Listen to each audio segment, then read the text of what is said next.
Oi pessoal, tudo bem? Começo contando para vocês que ocorreu aqui na Câmara nesta sexta-feira a reunião pública sobre o Agosto Dourado.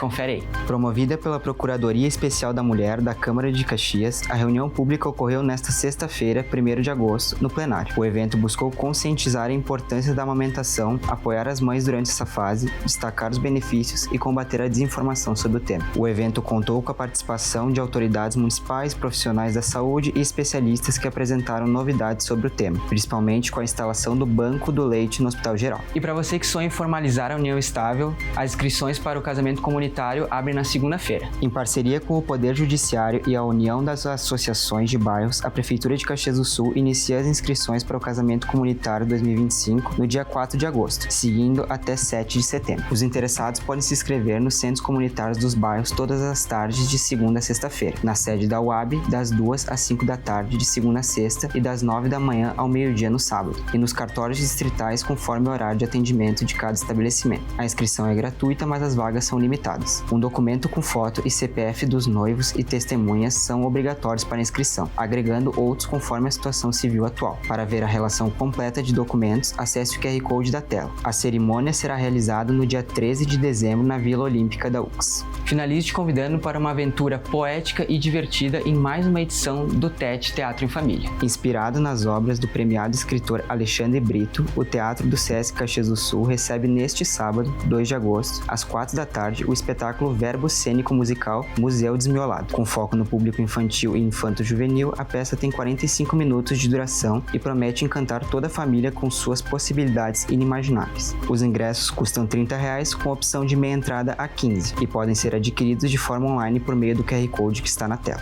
Essas foram as informações de hoje, um bom final de semana e até a próxima.